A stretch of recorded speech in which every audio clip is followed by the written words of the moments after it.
Korg 770, which was my favourite one, and I myself don't have one, which is a bit sad. It's very similar to this, which is Korg 700, and we would use this for a lot of riffs and bass parts. Because I don't have one now, the best thing, closest thing to it now is the Volca keys. So we're saying about the Human League song, so Love Action, which again we've got Korg here. The original recording used the Lin drum computer, which now all the sounds from that nicely loaded into the Korg Volca sampler. We've got that's the Lin drum machine on the Volca sample. And the bass line for that song then done on the Korg 770, similar to this. So it doesn't quite do what Korg 770 did, but the Volca keys I can get exactly the right sound, the same sound as I would have done on the Korg 770. So that would be.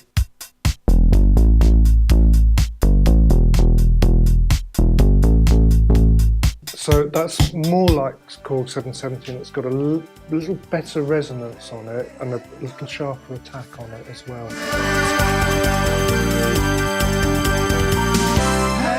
There was a song called Circus of Death where the bass part was it's in triplets, so we had a trigger coming from somewhere doing triplets. So you held down one key, so you had a sound like that.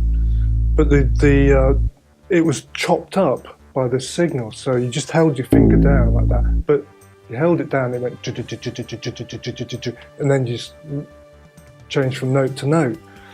And I don't know whether someone in the road crew had forgotten to plug the trigger in, but it didn't come through, so I had to quickly flick from external to internal and play it as triplets. So, about 4 minutes, I think I had cramp in both hands. For 4 minutes or so, cramping at both hands, and sort of after the show, going backstage, and because I had to fiddle with this, I'd missed the first couple of bars by setting it from external to internal. I said to everybody, "Oh, sorry, the first couple of bars weren't there, had a technical problem." Nobody had noticed. How I managed to do triplets all the way through that, I don't know. Certainly, hands suffered from it. So yeah, things went wrong. Yeah.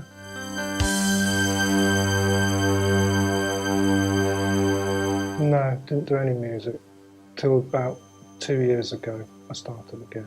I love things like cutting up analog tape, making tape loops, and putting, as I said, putting electric guitars through all sorts of things, even through VCS3 synthesizers, and just to mess and get something different. I did an album last year, and I mean, it's a couple of years ago.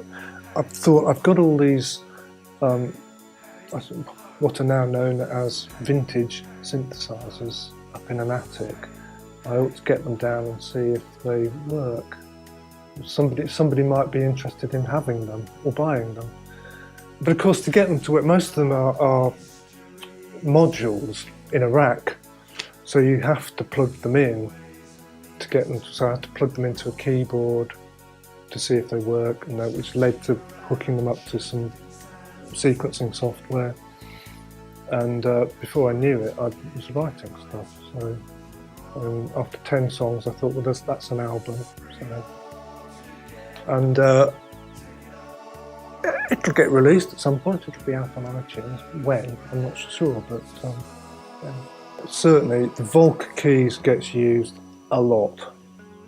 I just love putting a sequence in on Cubase, a sequence of notes that are in the key I'm working in, without any idea of what sort of sound I want, and just letting that sequence loop round and round and just fiddle with the Volca, because I love sounds, you know, I can manipulate with my fingers like that, and it's perfect. And just let the sequence go around until I get something like that's a good sound, and then I'll record it.